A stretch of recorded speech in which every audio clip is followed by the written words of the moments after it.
So I was talking about going to college, yeah? Where are we? We are at... You've had your scholarship. Yep. Okay, the other bit. You're 7 years old. That's it. You're excluded from the sex talks because you're only 7 and they're all 14. I got the scholarship. Anyway, having got the scholarship, I think what I didn't explain was I was living with my grandparents there. The rest of my family were in Shropshire. They hadn't come back after they'd escaped the bombing. They were in Jackfield. They lived at, great, you'll enjoy this, 238 The Worps. So I'm confused. You were evacuated. I was evacuated, but I came home to live with my grandparents. I see. To go to Our Lady Immaculate's to do the scholarship. I got the scholarship. Okay. So now we're in the situation. Right. You start the scholarship. I got the scholarship, and I was going to go to SFX, St Francis Xavier's. On my way to SFX, the first day, Dennis Mannix, who's now my brother-in-law, lovely man, he had a new satchel, a leather satchel. I had an old music case my grandmother had given to my father's mother to technical adjustment. Yes, let's get a better angle. There we are, perfect.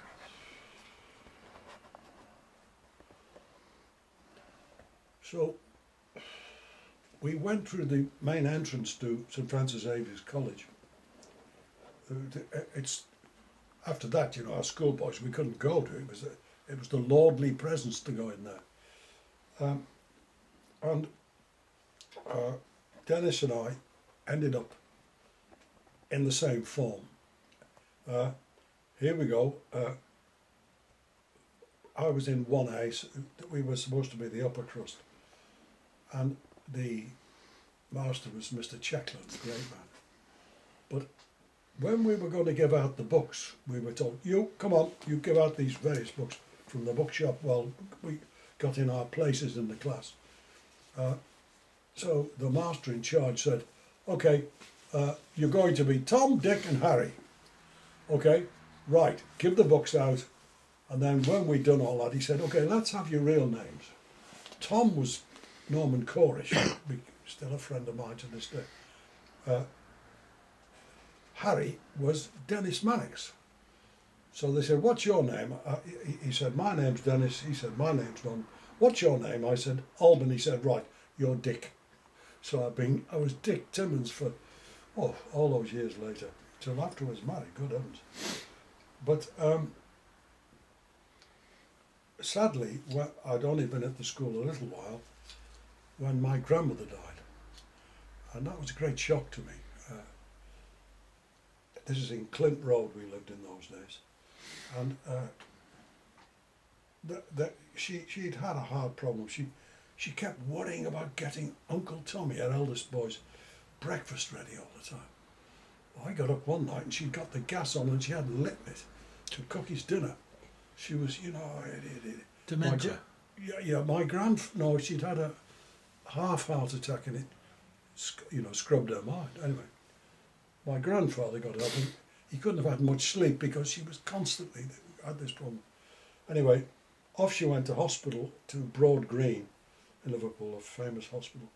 And I was woken up at some unearthly hour in the morning, which was my mother and my Aunt Agnes and Mary who'd gone to see her in hospital, and I knew there was something wrong. Grandmother had died. So now all the rigmarole of arranging funerals. I'd never seen a dead body. So you were 7 or 8 years old? No, this is when I'm 11, 12. I see, okay. It's after I'd gone to school. You went to grammar school at 11. It was all different in those days. Anyway, a coffin was brought. They kept the coffins at home in those days. And, or the deceased, if you wish. Anyway, for some reason, I was told to see my grandmother in her coffin. They pulled the mask, the cover off her face, and her jaw had dropped. She had an open mouth.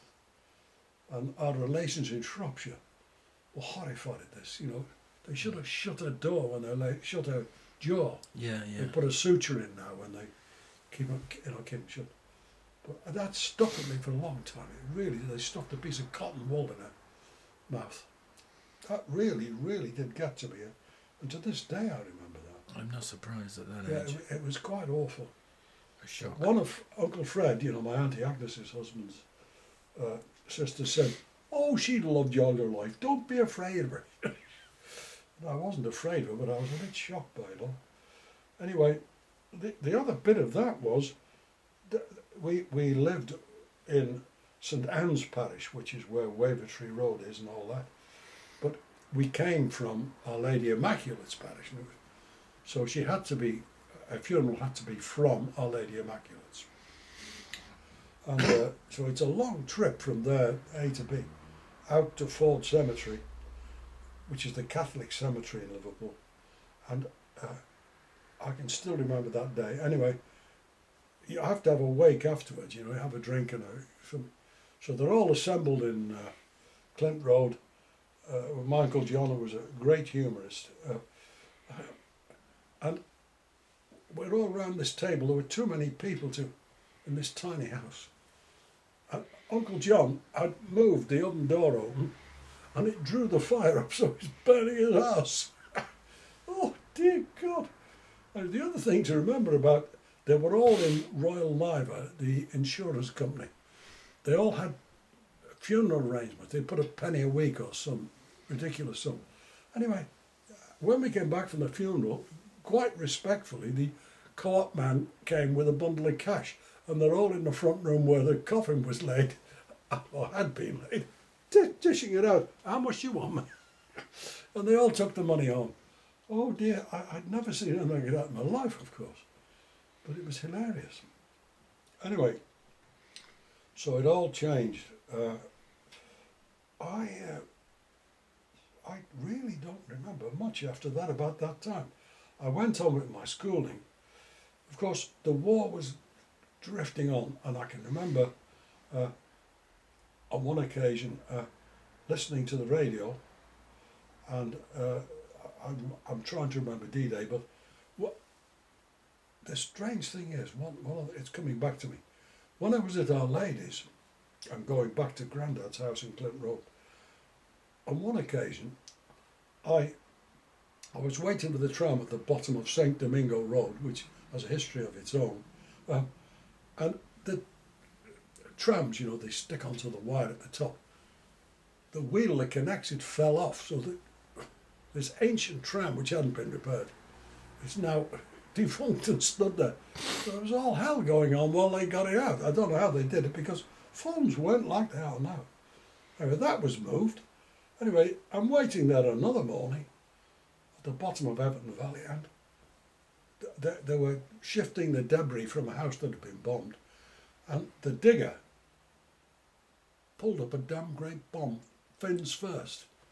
So I was fascinated. It must have been as big as me. And I went down to have a look, and the soldiers came and said, "Get out the hell out of here, you stupid little boy! Get on the next tram!" Because they had to defuse this bloody thing. But just down the road from there, going towards Scotland Road, there were lots of theatres in Liverpool in those days, or before the war, and one of them, I can't remember the name of that. It was in the Round. It was and I think somebody like Ted Ray, and if you know anything about radio, you remember him. That was when he first performed before the war. When he described what he did in his life, anyway. This particular one, it was disused, so they actually stored coffee beans in this store. You know, all shipped in. They had to bring a whole pallet in one go because the shipping, you know, on the torpedoes and God knows what. Anyway, what had happened, there was an incendiary bomb went through the roof of this and started this coffee smouldering. The fire brigade came and poured water on it, of course, to stop the fire. Cappuccino. Yeah, right. So I can remember the smell of coffee. But anyway, one Sunday morning, I was going to Mass at St Anne's from where I was at Clint Road in those days with my granddad, and there was this great woof. And what had happened, the water on the beans had made them ferment, and they exploded. And there was a shower of coffee beans all over Liverpool. It was the best smelling city in the whole of Europe at the time. Oh, I still remember that. Crazy. But there you go. Now, in another part of the forest, while I was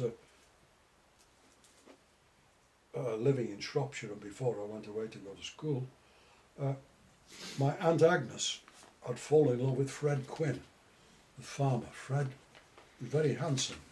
He looked like Errol Flynn. We got lots of pictures of him. Anyway, they were married at the church in May. He'd been baptised a Catholic, God knows how many years before, but there was no priest there in those days. It was isolated, you know. I think to be a Catholic there, you were like an alien, you know. It was great strange. So Fred and Agnes were married. Fred's family lived in a pub, a big pub, which had been very popular, useful in the old days. The Duke of Wellington, so it was called a Duke, and it lost its license because they didn't want one, and so the whole of this vast family of the Quinns moved in there. Dear me, you know, they had lovely expressions like somebody was born out of wedlock. It was called Granny Reared. Granny reared. Granny Reared, yeah. But anyway, so there was this wonderful place, the Duke. And you have to know, we've got pictures of what Jackville looked like in those days. There was Memorial Bridge just up the way, but there had been a ferry there. And one of Fred's ancestors was the one who operated the ferry across the river. Anyway, right immediately next to it was the Great Incline. Now the incline meant they could bring barges, small ones, down from the Shropshire Union Canal, must have been 400 feet above it, on an incline on a special machine, which came down so they could put them in the river. Once you got into the Severn, you could go all the way to Bristol. So Right. all that trade disappeared as things went happening. But it was a fascinating place, you know, as a young man. It really was. So I was back and forth from Liverpool to Shropshire because when I was at school, of course, the summer holidays, I went to Shropshire. Anyway, we progressed on. I carried on to do all my studies there. I had a difficult time. One of the priests there, Mac Phillips, Jock Flop they used to call him, he had a vindictiveness against me. I think he must have been queer as a two-bob watch, because he used to Jock take... Flop. Jock the Flop, yeah. Anyway, that caused endless problems. But I don't want to talk too much about that. But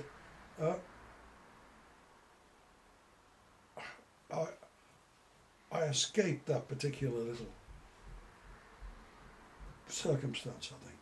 And once I changed, I had two operations, one for a thyroglossal cyst and one for a sternomastoid muscle. So I lost big chunks of school. I had a plaster on my neck. It was the one of the magazines which was cut so I could go like this and not move my head. You know, and that really was difficult. But the people there didn't seem to understand I'd lost some of my studies, you know, because I'd missed. And you couldn't afford to miss a pace. It was a very hard business, the Jesuit school. it was just, but it was very hard. Anyway, I got over that. Once I got into the S group, which is the science group, I didn't look back. I've got all my school reports. They suddenly changed from saying, untidy in work and dress, a rabble rouser, things like this. Eventually, I really did do well. I won't go into that. But my Uncle James, my father's younger brother, was was ordained priest. He was a Mill Hill father, and he was posted to the Philippines. We've got all his letters to my mother. He was very fond of my mother. That's another thing, you see. My mother, how she met my father, or she knew him, but what happened was this. My father's sister, Patty, got my mother one day and said, coming out of mass, and said, "Oh, would you stand for me?" Now, stand for me then meant be my bridesmaid. And Patty thought she was very handsome because she had beautiful hair, and, you know. So my mother said, "Well, I can't really say no, you know. I'm surprised, you know." But so Patty was married. But when this was all going on, my mother was round at the Timmons' house with my grandmother, and James, my father wasn't there. James took her home, which was the polite thing. You took a lady home, you know, to Clarence Grove. Anyway, when my father found out about this, he can't help with that. So, you know, there was a instant courtship, you know, where they go. And James was a ordained priest in the Mill Hill Fathers, and he was posted to the Philippines. We've got all the correspondence. He kept writing to my mother. He was very fond of my mother, but he was captured by the Japanese and given real shit. They took over his church. They put a screen in front of the altar, and he said, "Why are you doing that?" They said, "Spirits can't go round corners. They can't get out." Which he thought was a bit weird, you know. A great philosopher, James, but he said, "I'm going to say Mass." And they said, "Right, if you must do that, you do it." They dug a hole he had to dig a hole in the ground to say Mass. So if there was the thing about the women in the prison, was it Tenko, I think? Yes. James was the priest. Right. Anyway, James, when they got back to the Philippines, the Americans, he came back. He sailed across the Pacific to, you know, the western ports in a thing that had been a freight carrier. So they had fierce storms. He had a dreadful time. But he went across the States to come home to his family in England. And the ship coming across the Atlantic caught fire. So he had nothing left. So when I first met him, he knew me when I was a baby, obviously. He had a straight, short, his trousers were short mast, you know, and an old navy blue overcoat and some strange Homburg hat, because he just needed garments. But when he met my mother, you know, they threw each other in their arms, and he said, "Look, Alban shouldn't have died, you know, my father shouldn't have died. They were negligent. We should sue them. I've got to do something about it." But of course, it was far too late to do things like that. But I served Mass for James. He said Mass several times there, but in Our Lady Immaculate. But anyway, he came to my college and spoke to Nayland, Joe Egg, we used to call him, as bald as a coot, and said, "These things, there's trouble with Alban. What is it all about?" I was called in there, and everything changed suddenly. But I think Joe Egg was also quite a two-bob watch. He used to feel people's bums when you were standing by his desk. So Dennis says the same thing. So It was quite wonderful being at St Francis. You know, I had a lot of friends. I've still got them. Anyway, I'm looking at 2 floors. It's like a stream that divides. My family came home. Now here becomes the next bit. My great aunt Agnes and her family lived in Havelock Street, going down the hill from Everton, just Netherfield Road, and an aerial torpedo went through all the houses on the slope, and he ended up in a house to the upside of theirs and exploded. They escaped. They came, Johnny Malloy, her husband, they came to live in our house because we were all in Shropshire. Now, Johnny Malloy was a little man. He was a bacon porter. I don't know what that really means. He could carry a side of bacon on his shoulder apparently. But anyway, it sounds like it, doesn't it? He stopped going to mass. So my great aunt Mary thought that was the end of the world. But his relationship with his wife was very strange. Agnes would give anything to anybody. Because when I was at Our Lady, she used to get my lunch for me and things like that. She generous to a point of madness. But they had a daughter, Mary Malloy. In other words, my mother's cousin. Okay. Mary was in the Wrens and she was in the signal system. And she had more confidential messages than Soft Joe. She knew a lot of stuff. Very strange, willful lady was Mary. She married a sailor who came at the Apostleship of the Sea in Liverpool. Young ladies went there to dance with sailors coming back, right? And she met, the man who became her husband. They had several children, but Mary Malloy, oh boy, she was quite something else. But they were all in the house, and we wanted to come back from Shropshire, and they'd taken all our possessions.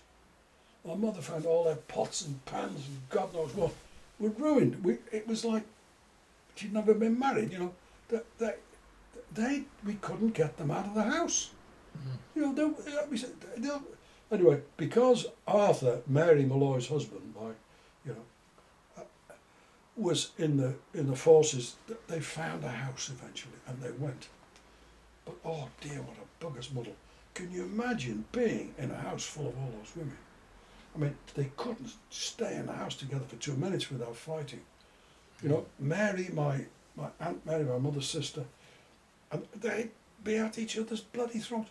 I'm trying to do my studies for matric and stuff. George was the same. God, he was terrifying.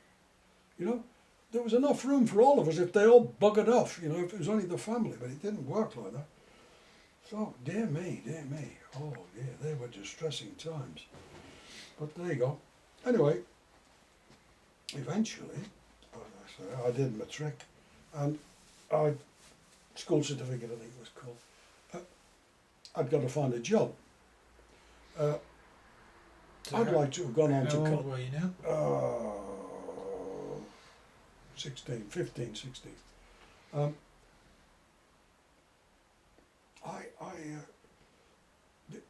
Another little aside, all those years I went to Shropshire.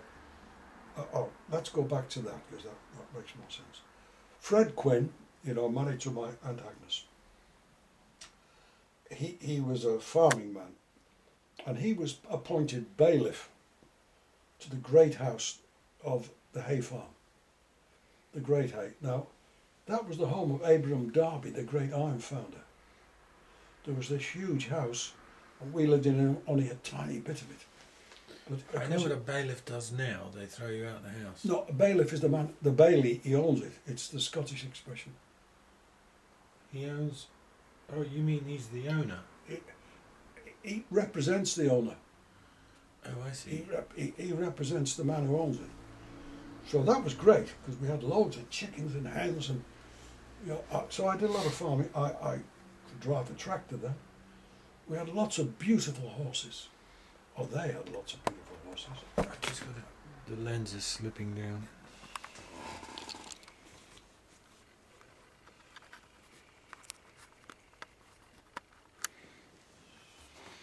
How are you feeling? All right? I'll have a little break now. Do you want to have a break? Yeah, just leave it. No, it's all right. I'll just pull myself together on this. Hold on, I'll turn this off if you're going to have a beer. Just turn it off, yeah. I'll let you have a beer.